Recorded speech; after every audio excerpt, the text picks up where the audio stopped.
Olá, meus amigos, olá, minhas amigas do Legislação Integrada. Aqui quem fala é o professor Bruno Valente. Nossa conversa de hoje é sobre o informativo de número 765 do STJ.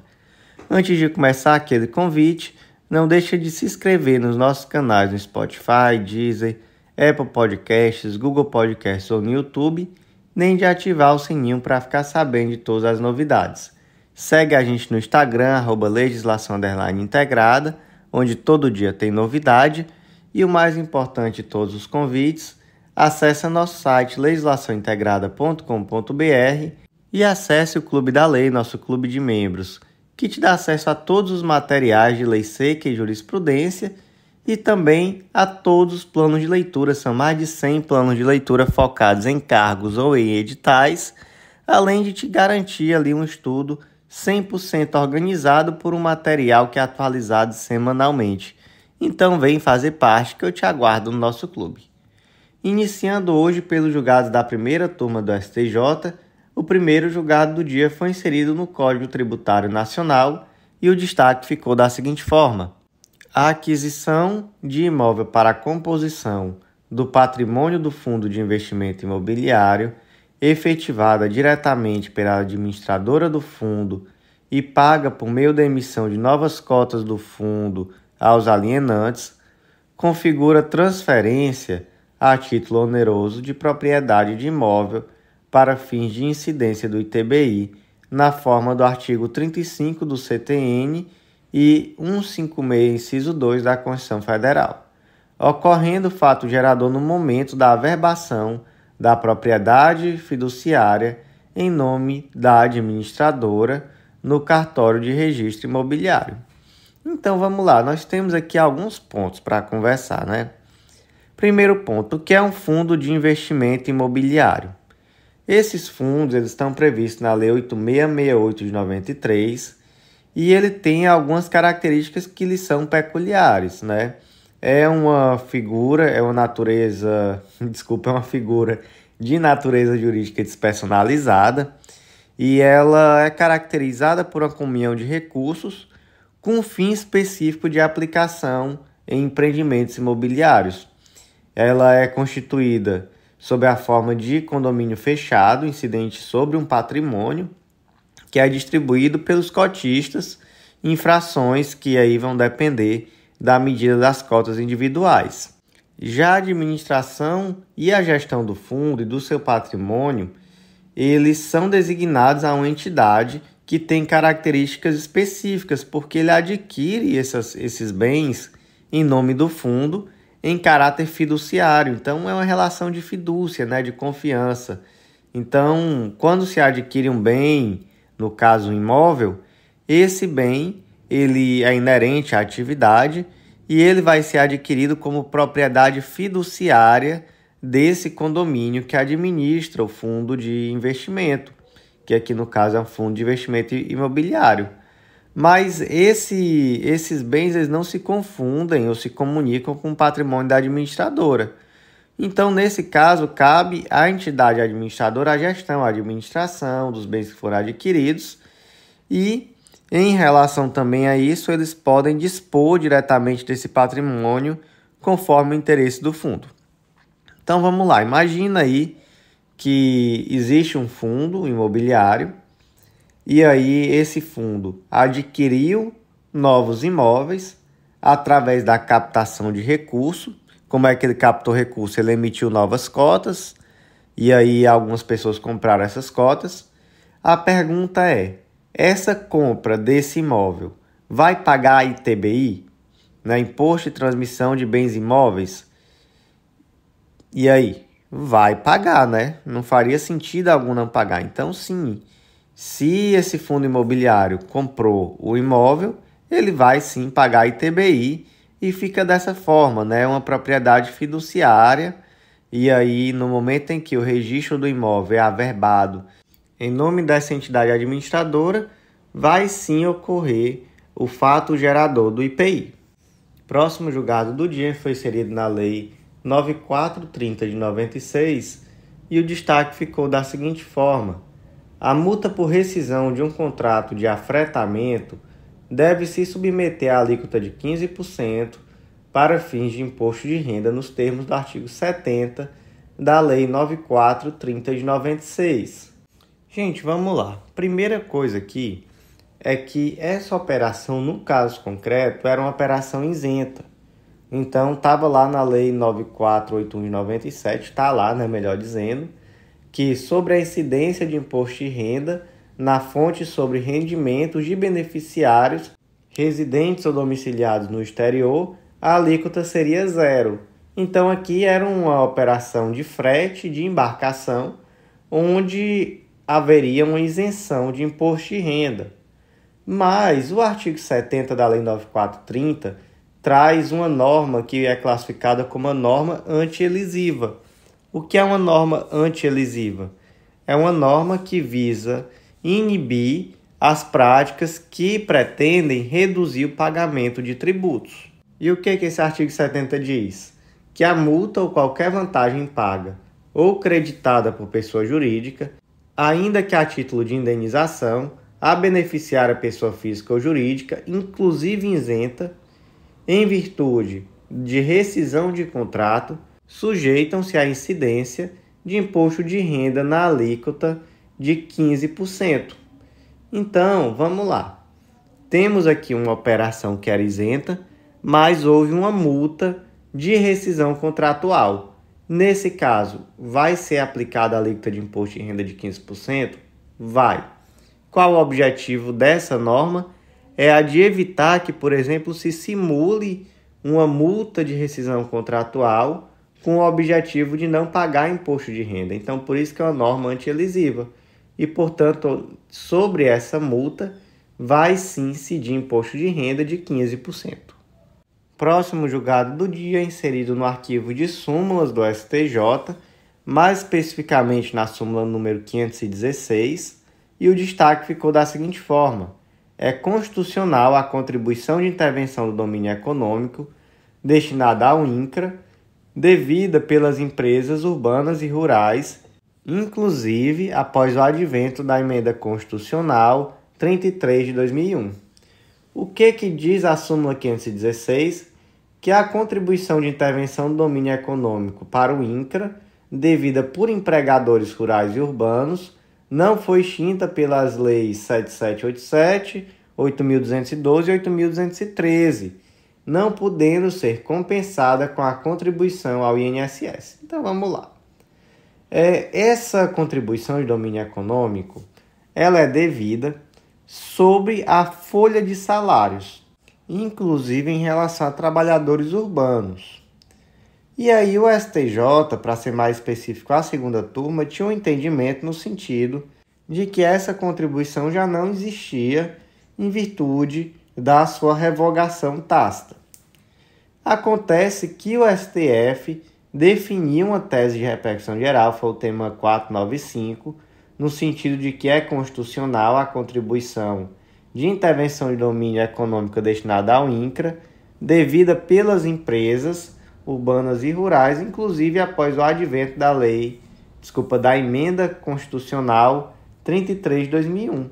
Então, dessa forma, a segunda turma do STJ se adequa à posição do STF no sentido de que não existe inconstitucionalidade e nem houve revogação dessa contribuição, e essa alíquota ela é de 0,2% sobre a folha de salário.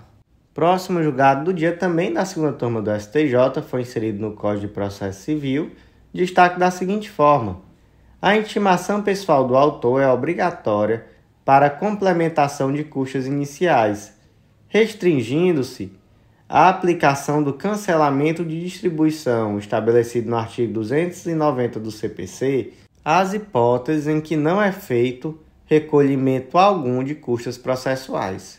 Vamos lá, vamos para um caso concreto adaptado. O José propôs uma ação em face de Francisco sem juntar custas. O juiz então intimou José a juntar as custas. Pergunta-se: a intimação de José nesse caso precisa ser pessoal ou pode ser através de seu advogado? Resposta: através de seu advogado. Está lá no artigo 290 do CPC.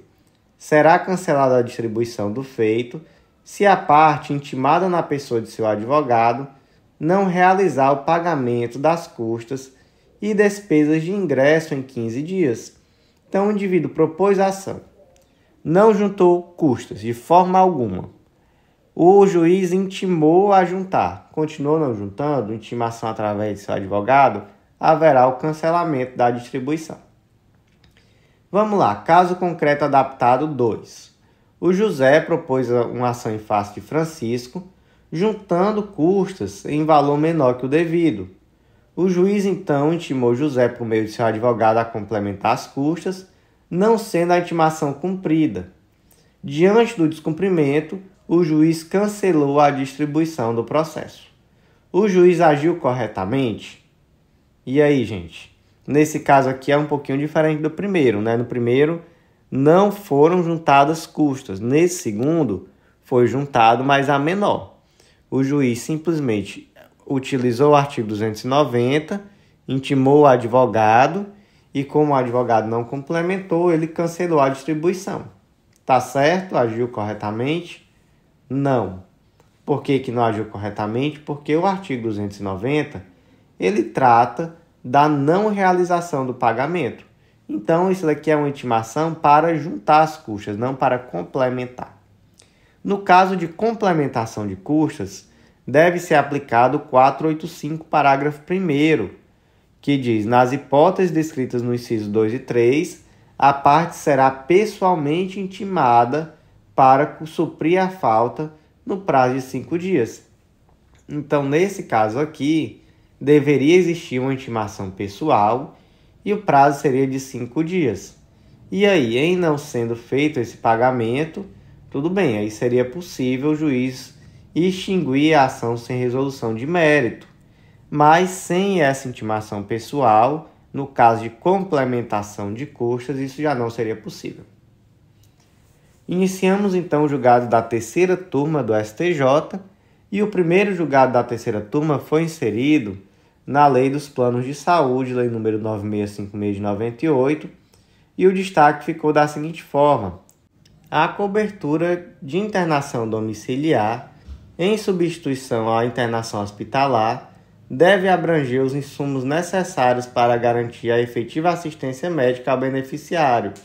Insumos a que ele faria jus caso estivesse internado no hospital, sob pena de desvirtuamento da finalidade do atendimento em domicílio, de comprometimento de seus benefícios e de subutilização enquanto tratamento de saúde substitutivo à permanência em hospital. Então vamos lá. O indivíduo tem plano de saúde, ele está internado, e aí o plano de saúde tem que arcar com as despesas, não tem? Que despesas? Vamos aqui exemplificar. Honorários médicos, honorários de enfermagem, alimentação, cobertura de exames, pagamento de materiais, medicamentos, enfim, uma série de exames. E da mesma forma que o indivíduo pode estar internado, ele pode estar em internação domiciliar, que é o home care. E, gente, é abusiva a cláusula contratual que veda a internação domiciliar. Por quê? Porque ela é uma alternativa que vai substituir a internação hospitalar e não existe nenhum motivo para que haja esse impedimento da substituição. E aí, quando esse indivíduo está em home care, ou seja, está em internação domiciliar, todos aqueles deveres que o plano de saúde teria no caso da internação hospitalar permanecem iguais. Então, o que o julgado aqui disse foi isso: olha, está internado em casa, né? A internação domiciliar, plano de saúde tem que pagar honorário médico, tem que pagar medicamento, tem que pagar taxas que sejam necessárias relativas à manutenção, enfim, todos aqueles custos permanecem sendo igualzinho do plano de saúde. Próximo julgado do dia, inserido no Código Civil, destaque da seguinte forma: é válido um negócio jurídico firmado por diretor-geral de clube de futebol por aplicação da teoria da aparência quando atuar em nome e no interesse do clube em negócio jurídico que lhe gerou proveito econômico, ainda que não tenha poderes para representá-lo. Aqui a gente trata da tal da teoria da aparência. Porque o que é a regra? A regra é o artigo 47. Obrigam a pessoa jurídica os atos dos administradores exercidos nos limites de seus poderes definidos no ato constitutivo. Só que a tal da teoria da aparência, ela traz uma situação um pouco diferente, que o indivíduo ele atua fora dos poderes, só que existiu ali uma aparência de legalidade que acaba por tutelar a boa-fé e por trazer efeitos àquele ato, ainda que praticado fora dos limites definidos no ato constitutivo. Então, o indivíduo ele não podia ter celebrado aquele negócio, mas ele celebrou, mas aparentemente, perante a outra parte, estava tudo tão redondinho, tipo assim, tinha uma aparência de legalidade tão grande que esse negócio jurídico vai sim ter eficácia, vai sim gerar efeitos.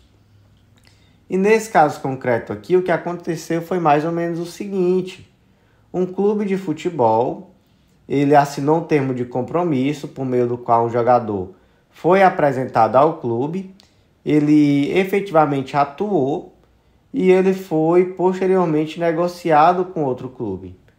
Só que nessa situação, o diretor-geral que celebrou esse contrato, que assinou esse contrato com ele não tinha poder para isso.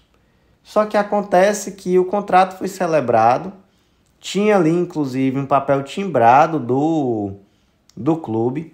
Esse atleta chegou a atuar pelo clube, chegou a treinar no clube, então tinha toda uma aparência de legalidade. E aí, por conta disso, foi entendido que se aplicaria ali sim a teoria da aparência e não seria possível posteriormente esse clube se valer dessa situação para alegar uma nulidade. Próximo julgado do dia, inserido na Lei Pelé, Lei 9615 de 98, destaque da seguinte forma: o compartilhamento de direitos econômicos relativos a atleta profissional de futebol por meio de cessão civil por entidade de prática desportiva não é vedado pelo ordenamento jurídico. Então, vamos lá. Compartilhamento de direito econômico de atleta profissional por meio de cessão civil por entidade de prática desportiva. A entidade de prática desportiva, o clube de futebol, por exemplo, ele fez uma cessão civil de direitos econômicos relativos ao atleta de futebol. Primeiro ponto: diferenciar o que é direito econômico do que é direito federativo. Direito federativo, eles são relacionados ao vínculo desportivo do atleta com a entidade. Acessório ao vínculo empregatício, ele é constituído com o registro do contrato especial de trabalho desportivo na entidade que administra o desporto. Ele é indivisível e ele pode ser transferido a título oneroso ou gratuito, o que ocorre, por exemplo, no empréstimo de atleta. Então, por exemplo, o Ceará Esporte Clube contrata um jogador, ele passa a ter o direito federativo desse autor e ele, inclusive, pode ceder, através de venda, esse direito federativo ou de empréstimo a um terceiro. Então, pode ceder a título oneroso ou gratuito.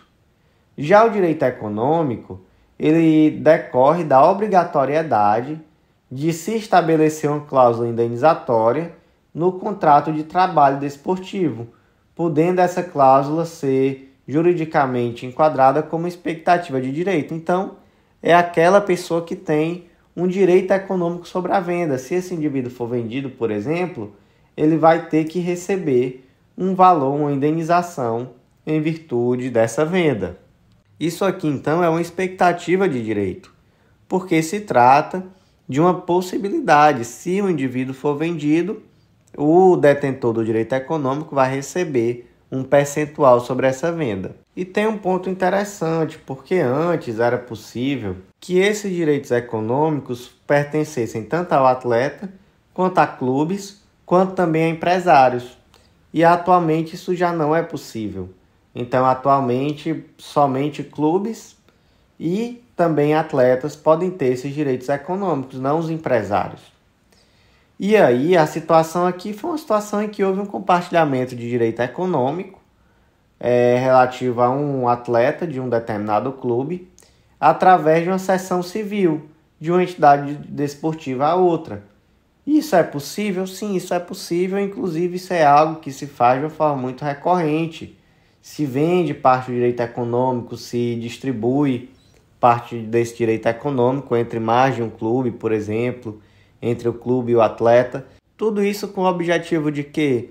De criar um ativo que pode ser utilizado pelo clube, pelo atleta, etc. Então você acaba criando um mecanismo em que você consegue se capitalizar em cima do atleta antes mesmo da venda.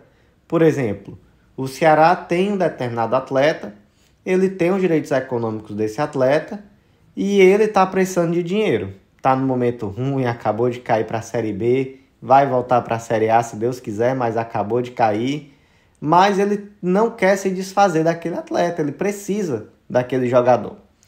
Só que como ele tem os direitos econômicos, ele pode, por exemplo, chegar a um outro clube e dizer, olha, eu te vendo aqui 20% dos direitos econômicos desse jogador por tantos reais. Esse jogador eu vou continuar com direitos federativos, ele vai continuar jogando para mim, só que acontece que ele está jogando muito bem, tem clubes do exterior, inclusive, que estão olhando para ele, nós já recebemos propostas. E aí, se você tiver 20% desse direito econômico, que hoje vale 1 milhão, é muito provável que no final do campeonato, quando o Ceará já tivesse ganhado, aí, sido campeão da Série B, voltado para a Série A, esse cara aqui tivesse sido artilheiro do campeonato, esses 20% vão estar valendo 2, 3, 4 milhões.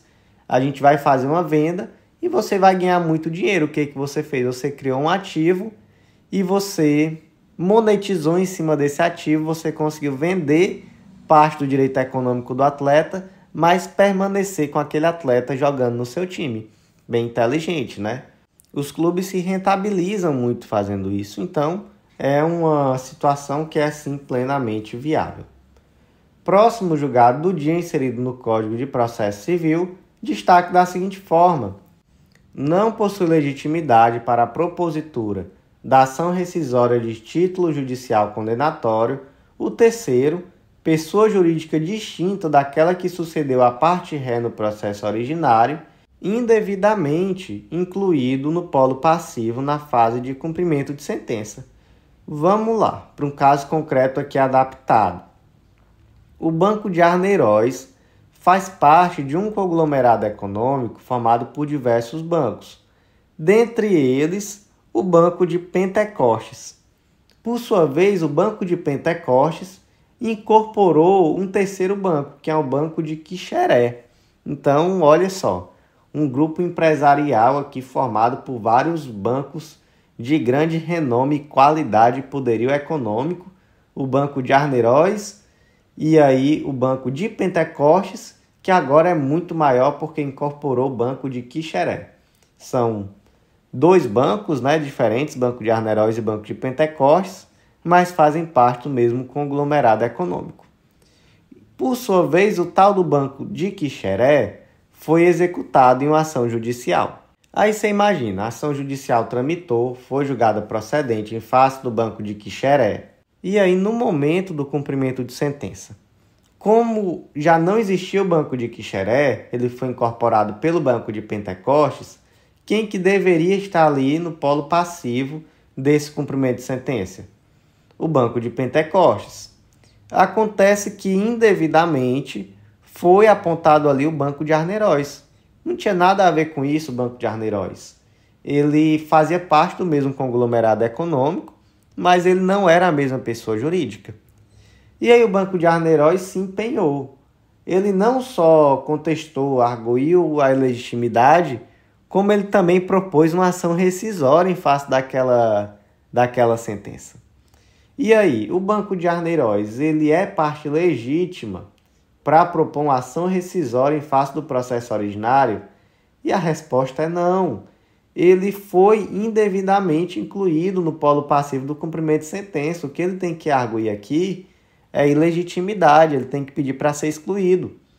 Ele não tem a legitimidade, só porque foi indevidamente incluído aqui, para propor uma ação rescisória.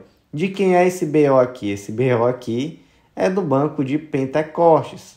Então, por mais que o Banco de Arneiroz até possa, aqui no caso concreto, ter um interesse econômico, eu acho que esse aqui é um exemplo muito bom para você aprender a diferenciar o que é interesse econômico do que é interesse jurídico.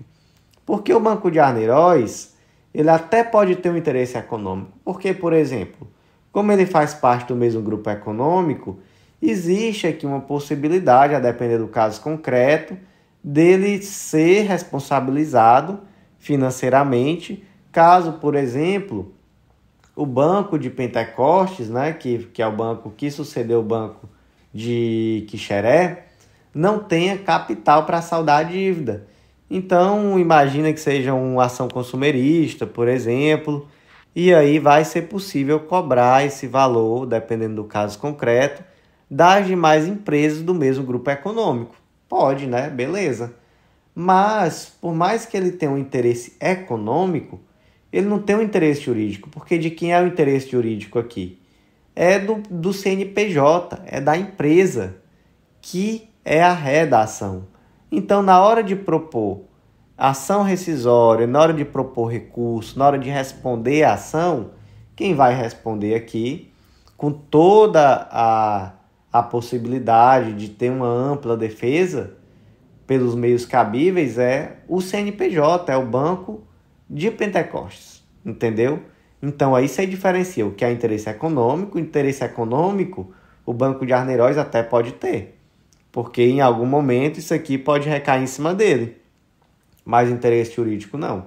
Interesse jurídico aqui vai ser o Banco de Pentecostes.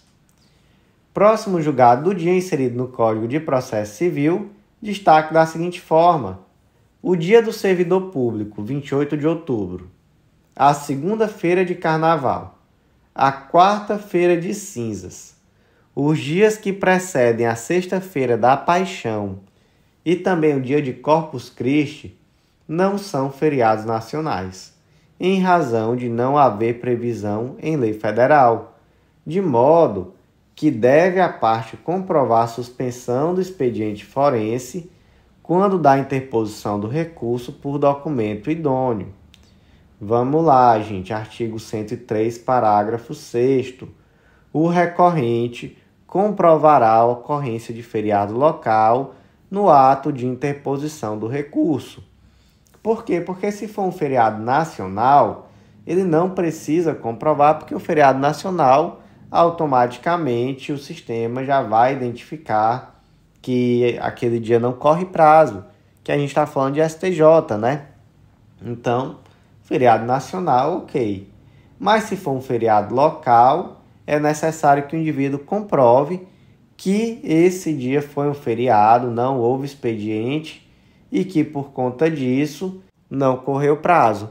E, gente, tomem muito cuidado com isso daqui, tá? Muito cuidado mesmo, porque não é qualquer documento que prova o feriado local, gente, pelo amor de Deus. Não vão, por exemplo, pegar um calendário no site, nada do tipo. Você tem que pegar lei, portaria, decreto, enfim, ato normativo. É um ato normativo que vai comprovar. Então, você vai pegar, por exemplo, a portaria do fórum que determinou que naquele dia não haveria expediente. Você vai pegar, por exemplo, a lei estadual que determina que aquele dia é feriado e você vai juntar. Não vai juntar nada além disso, porque esses outros documentos, mesmo que tenha assim, uma aparência de oficialidade, então, sei lá, você foi até o site do TJ do seu estado e pegou um calendário, bateu um print de tela dizendo o dia de Corpus Christi é feriado. Isso não vale nada para efeito de demonstração do feriado local. Então, teu recurso vai ser intempestivo da mesma forma. Quer exemplos de feriados que parecem ser nacionais, que todo mundo já identifica como feriado, mas que não é feriado nacional? Então, aqui esse julgado trouxe vários, né? Dia do Servidor Público, segunda-feira de carnaval, quarta-feira de cinzas, os dias que precedem a sexta-feira da paixão e o dia de Corpus Christi. Então, nenhum desses é feriado nacional. Muito cuidado, porque dá para você se dar muito mal nessa. Então, esses feriados necessitam de comprovação, porque são feriados locais, ou melhor, podem ser feriados locais, né? Se no seu estado, no seu município for feriado local, você junta ali a lei estadual, você junta ali a portaria do fórum que determinou o ponto facultativo, etc. Próximo julgado do dia, inserido no Código Civil, é um julgado da 4ª turma do STJ. Daqui para frente, julgados da 4ª turma do STJ. Destaque ficou da seguinte forma: a suspensão do cumprimento de sentença, em virtude da ausência de bens passíveis de execução, por longo período de tempo, sem diligência por parte do credor, não configura suprécio, de modo que não obsta a fluência dos juros e da correção monetária. Vamos lá. Caso concreto adaptado. O Fábio propôs uma ação em face da empresa X. Ao final, a empresa foi condenada a pagar danos morais e foi iniciado o cumprimento de sentença.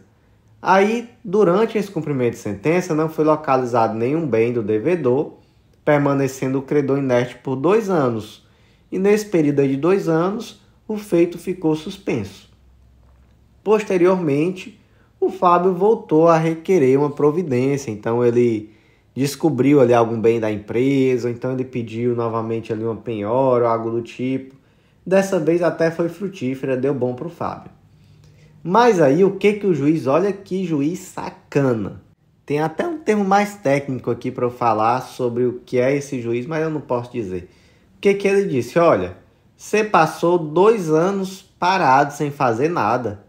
Então, se você passou 2 anos, houve uma suprécio, no sentido de que você criou uma expectativa da empresa X de que você não tomaria nenhum ato no sentido de requerer a continuação dessa execução. Por isso, não é que você perdeu o direito de executar, mas você também não tem direito de cobrar correção monetária e juros nesse período de 2 anos. Gente, olha que coisa absurda. Então, imagina a loucura. Tu ganha uma ação, a empresa não te paga o que ela te deve. A empresa, além de não te pagar, você tenta executar, não consegue encontrar bem, seja porque a empresa não tem mesmo, seja porque ela escondeu. Passa o processo, vários anos se arrastando, sem você conseguir nada. E vem um juiz dizer que tu não tem direito a juros e correção monetária, porque foi tua culpa o processo ficar parado. Meu irmão, um caba desse merece uma sola. Merece uma pisa, como a gente fala no Ceará. Então, o que o STJ disse? Disse que isso não existe. Isso é coisa de doido. Disse o óbvio, né? Isso é coisa de doido. É claro que vai fluir juros e correção monetária nesse período. Enfim, é isso. Vai fluir juros e correção. E simplesmente é isso. E houve aqui, né, uma explicação no julgado acerca da diferença de prescrição, decadência e suprécio. E nesse caso aqui, nenhuma pessoa normal vai imaginar que pelo simples fato do indivíduo ter demorado a encontrar bens e requerer execução, criou-se uma expectativa legítima no executado de que ele nunca mais iria buscar o seu direito. Claro que não. Nesse caso aqui, o que existe é um prazo de prescrição intercorrente. Se a demanda foi movimentada, se a execução teve fim, tudo ok, antes que ocorresse a fulminação pela prescrição, então, ok. Não existe aqui se falar em suprécio. Aqui o debate tem que ser: houve uma prescrição intercorrente? Não existiu. Então, beleza. Então, vai executar normal, vai correr juros normal, tudo ok. Vamos lá. Próximo julgado do dia, inserido no Código de Defesa do Consumidor, destaque da seguinte forma: é lícita a peça publicitária em que o fabricante ou prestador de serviço se autoavalia como melhor naquilo que faz, prática caracterizada como puffing. Então, vamos lá. Imagina que amanhã eu converso com a equipe de marketing de legislação integrada e a gente decide dar início a uma campanha publicitária onde o foco vai ser a frase Legislação Integrada, o melhor curso do Brasil. Nossa, isso até me lembrou agora, eu acabei de destravar uma memória de um curso, de uma escola, na verdade, lá da cidade de Fortaleza, que fazia uma publicidade que era meio icônica, que era assim, o Colégio João Oliveira, o melhor supletivo do mundo. Muito bom, sério, aquela publicidade era muito boa. Eu acho que eles nem foram avaliar se existia supletivo em outras partes do mundo, de que forma isso acontecia, mas enfim, o do João Oliveira era o melhor supletivo do mundo, segundo a propaganda. O que é isso? Qual é essa técnica de publicidade que traz esse exagero, digamos assim, de dizer o melhor do mundo, o melhor do Brasil? É a tal da técnica do puffing. Nessa técnica você traz uma afirmação meio que exagerada e desprovida de objetividade. Então, por exemplo, se eu chego aqui e digo legislação integrada é o melhor curso do Brasil. Segundo quem? Com base em que critério? Eu, Bruno, sou eu que faço os materiais, então eu posso achar que é o melhor do Brasil. Alguém que gosta muito de mim também pode achar. Espero que pessoas que não gostem também achem e ficarei muito feliz se alguém me disser que é o melhor do Brasil, o melhor do mundo. Mas existe uma subjetividade. O Joãozinho pode achar que o outro curso é melhor. E o outro curso também pode dizer, não, o melhor do mundo sou eu. E aí, como é que fica essa situação? Esse tipo de publicidade, ele é abusivo, ele é propaganda enganosa, ele é permitido? E aí, no caso concreto, o que aconteceu foi mais ou menos isso. Uma determinada empresa trouxe uma peça publicitária dizendo tal empresa é a melhor naquilo que faz, e a concorrente disse, olha, se está aqui fazendo uma propaganda enganosa e abusiva, porque não existe nenhum critério objetivo para essa afirmação, e também está aqui existindo uma concorrência desleal, porque quando ele diz isso, ele está comparando a empresa dele com a minha, sem nenhum critério objetivo e dizendo que a dele é melhor que a minha. E aí, a STJ vai deixar ficar desse jeito? E o STJ disse, olha, deixa de besteira. Não existe aqui propaganda enganosa ou abusiva. Inclusive ele trouxe aqui um trecho publicitário que traz algumas frases como o mais gostoso, o melhor paladar, a melhor comédia do ano, o mais acolhedor, o lugar mais aconchegante, enfim, todas essas frases são o tal do puff, é um exagero publicitário. E dizer que isso é uma propaganda enganosa infantiliza o consumidor médio brasileiro. É claro que o consumidor médio brasileiro consegue identificar que aquilo ali é tão somente um recurso de publicidade. E além disso, não existe aqui uma concorrência desleal. Primeiro porque não existe uma vedação em absoluto da publicidade competitiva, da comparação. Isso daí não é algo que é absolutamente vedado. Se fosse Pepsi e Coca-Cola não poderiam fazer anúncio no Brasil, Burger King e McDonald's, por exemplo, não poderiam anunciar no Brasil. E além disso, não houve uma depreciação do concorrente, então somente uma exaltação de si próprio. E sinceramente, isso aqui só me lembra meu cunhado que certa vez ficou indignado porque foi comer um sanduíche em um local que o nome era o Rei do Sanduíche, o sanduíche era muito ruim, e aí ele ficou indignadíssimo como é que o nome podia ser o Rei do Sanduíche. Enfim, vamos em frente. Próximo julgado do dia, inserido no Código de Processo Civil, destaque da seguinte forma: não configura decisão extra-petita a sentença que, reconhecendo a usucapião, determina a liquidação para individualizar a área usucapida, ainda que não haja pedido expresso na inicial. Gente, vamos lá, vamos aqui estudar um pouco do princípio da congruência. Esse princípio está previsto no artigo 492 do Código de Processo Civil, que diz que é vedado ao juiz proferir decisão de natureza diversa da pedida, bem como condenar a parte em quantidade superior ou em objeto diverso do que lhe foi demandado. Em síntese aqui, você traz uma vedação tanto da decisão ultra-petita, que é aquela que o juiz concede mais do que o autor pediu, quanto da extra-petita, que é aquela que o juiz consegue algo diferente do que o autor pediu, quanto da citra petita, que é aquela que o juiz não analisa os pedidos em toda a amplitude. Vamos imaginar aqui um caso concreto. O João propôs uma ação de uso capião de um imóvel rural. Ao final da ação, o pedido foi julgado procedente, mas o juiz entendeu que seria necessária uma fase de liquidação com o objetivo de individualizar a área usucapida. E aí vem a pergunta: existiu aqui um pedido extra petita, ou seja, o juiz concedeu algo diferente do que o autor pediu? E a resposta é não, porque há de se reconhecer que existem pedidos implícitos. Quando você pede o uso capião de uma área, está implícito que é necessário que você identifique e individualize essa área. Isso é necessário, gente, inclusive, para que se faça o registro. Como é que se vai fazer o registro desse imóvel que foi usucapido, sem que se tenha uma perfeita individualização da área que foi objeto de uso capião? Então, basicamente isso. Não existe aqui um julgamento extra petita. O que existe aqui é o julgamento de um pedido implícito e uma necessidade, de fato, de individualização dessa área para fins de registro.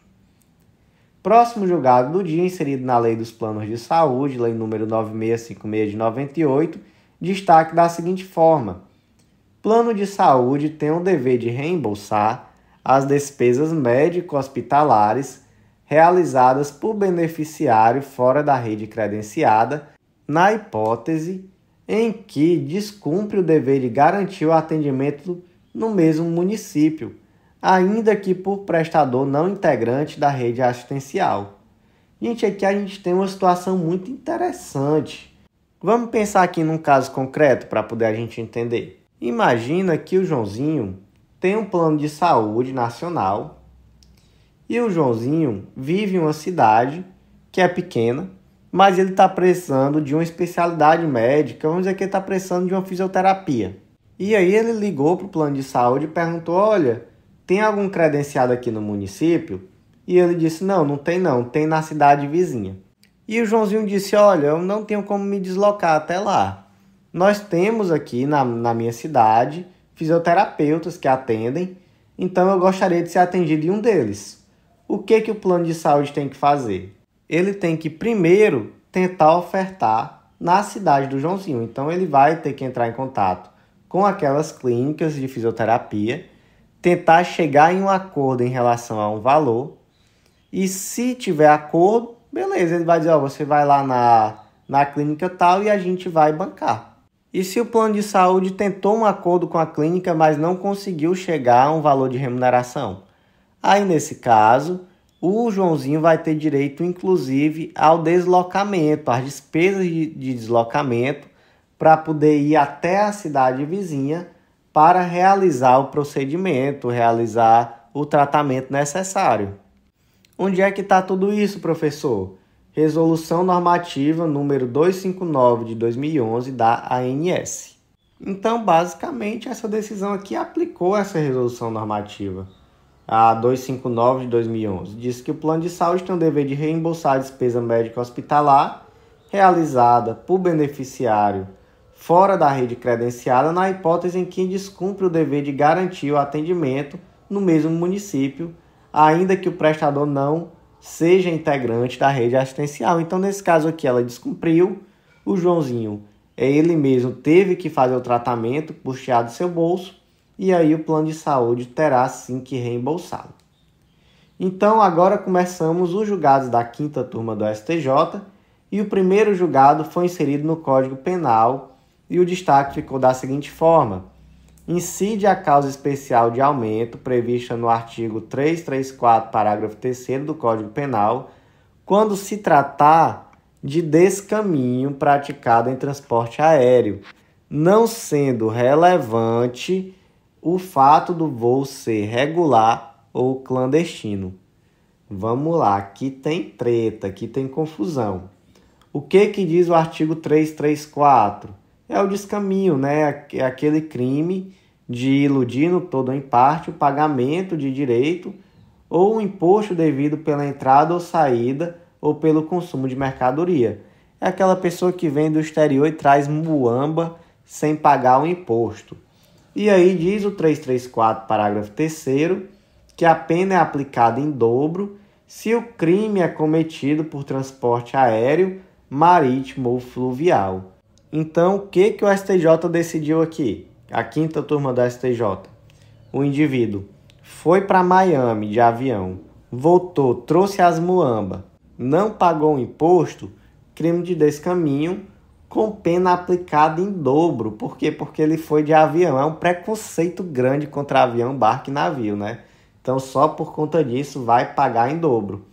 Acontece que o STF tem julgado em sentido contrário, está inclusive em informativo 1030, julgado de 2021, em que o STF disse, olha, a majorante ela só pode ser aplicada quando houver uma maior reprovabilidade da conduta. E andar de avião não é algo reprovável, então não aumenta a reprovabilidade. Então, na verdade, quando se fala aqui nesse aumento da pena em dobro, é quando se trata de um transporte aéreo, marítimo ou fluvial clandestino. Por quê? Porque você está se utilizando da clandestinidade para poder facilitar a prática do crime. Então, para o STF é necessário que haja uma clandestinidade do transporte. Para o STJ, não. Andou de avião ou de navio, quinta turma do STJ disse que já se aplica em dobro a pena.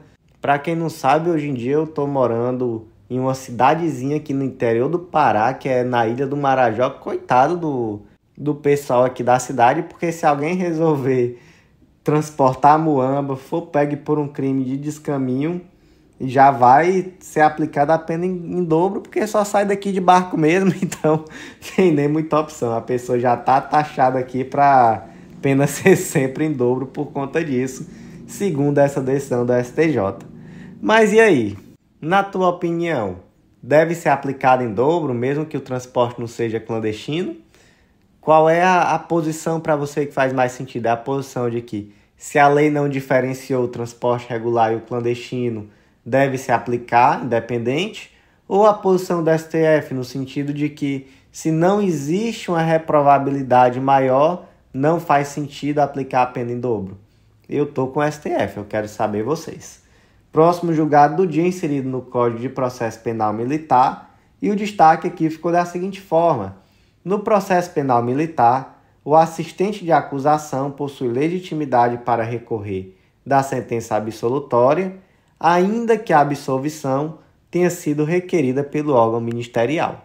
Então vamos lá, em resumo, o MP pediu a absolvição, mas tinha aqui um assistente de acusação e esse assistente de acusação não se conformou e resolveu recorrer. Não estamos tratando aqui de processo penal comum, estamos tratando de processo penal militar. No processo penal comum, como é que funciona, professor? O assistente de acusação pode recorrer no processo penal comum. E no processo penal militar, como é que fica? Aí se entendeu por uma aplicação sistemática do artigo 271 do Código de Processo Penal e se disse, olha, não existe uma diferença, então não há por que diferenciar, é necessário ler sistematicamente esse dispositivo do Código de Processo Penal e ele tem aplicação, inclusive, no Código de Processo Penal Militar. Então, ainda que a leitura isolada do Código de Processo Penal Militar possa trazer uma interpretação de que não é possível recurso nesse caso, vai ter aplicação aqui à norma geral do Código de Processo Penal Comum, inclusive no processo penal militar. Então, pode sim recorrer. Iniciamos agora os julgados da sexta turma do STJ e o primeiro julgado foi inserido na Lei número 13.431 de 2017, que é a lei que trata sobre o sistema de garantias e direitos da criança e adolescente vítima ou testemunha de violência. E o destaque aqui ficou da seguinte forma. A partir da entrada em vigor da Lei 13.431 de 2017, nas comarcas em que não houver vara especializada em crimes contra criança e adolescente, compete à vara especializada em violência doméstica julgar as ações penais que apurem crimes envolvendo violência contra criança e adolescente, independentemente de consideração acerca do sexo da vítima ou da motivação da violência, ressalvada a modulação de efeitos no julgamento do EARESP 2099532 do Rio de Janeiro. Vamos lá, primeiro ponto aqui é ler o artigo 23, parágrafo único da Lei 13431. Os órgãos responsáveis pela organização judiciária poderão criar juizados ou varas especializadas em crimes contra criança e adolescente. Esse é o CAPT. Parágrafo 1º. Até a implementação do disposto no CAPT desse artigo, o julgamento e a execução das causas decorrentes da prática de violência ficarão preferencialmente a cargo dos juizados ou varas especializadas em violência doméstica e temas afins.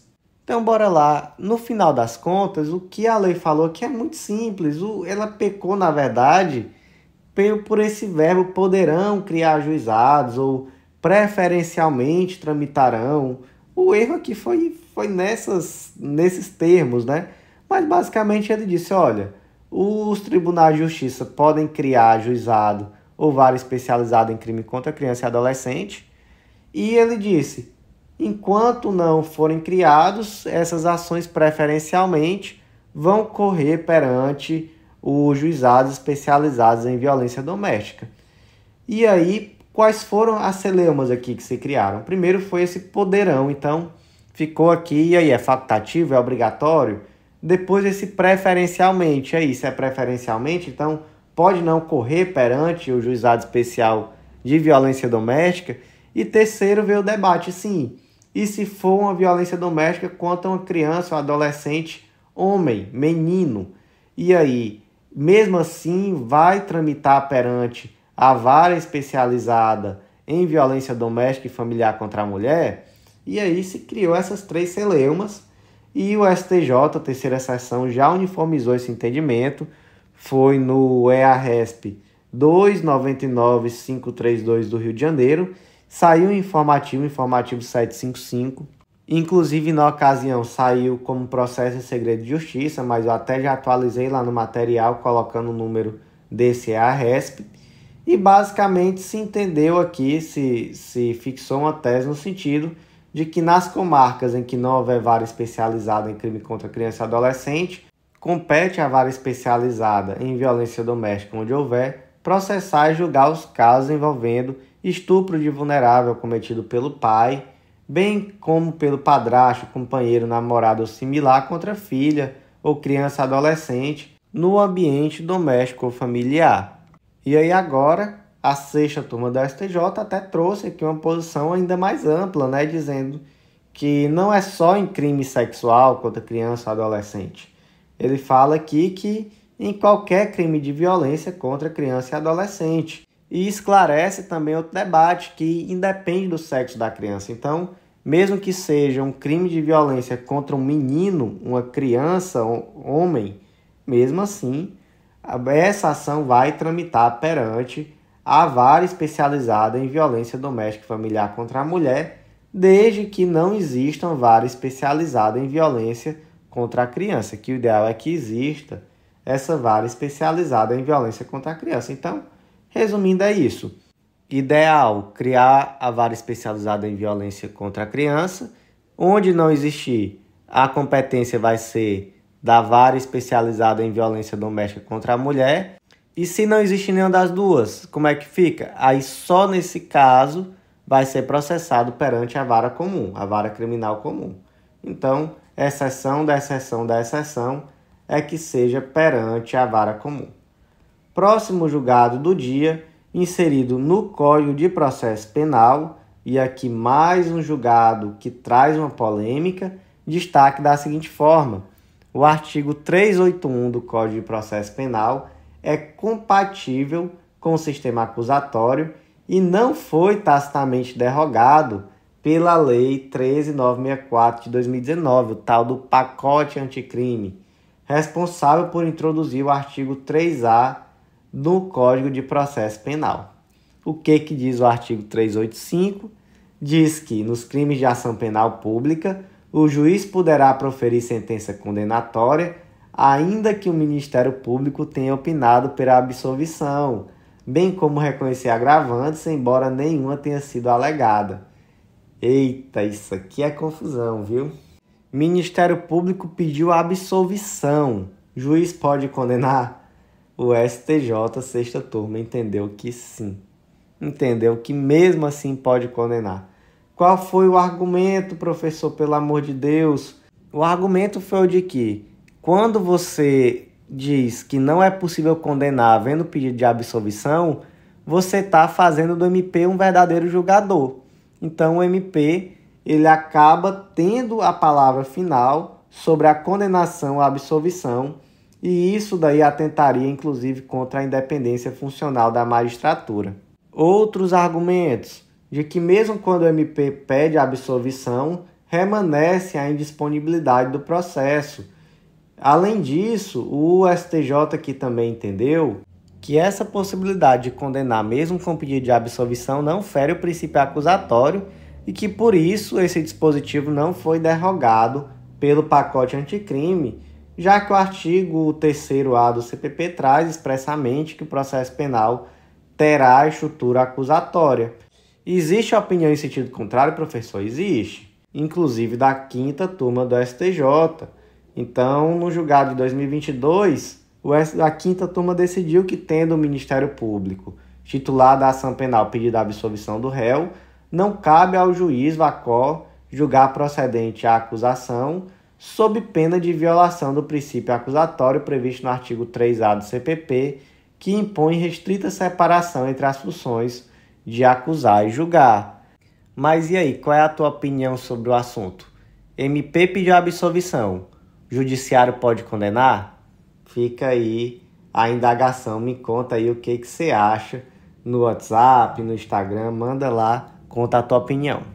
Próximo julgado do dia, inserido no artigo 318 do Código de Processo Penal, destaque da seguinte forma: a utilização do próprio filho para a prática de crimes, por se tratar de situação de risco ao menor, obsta a concessão de prisão domiciliar.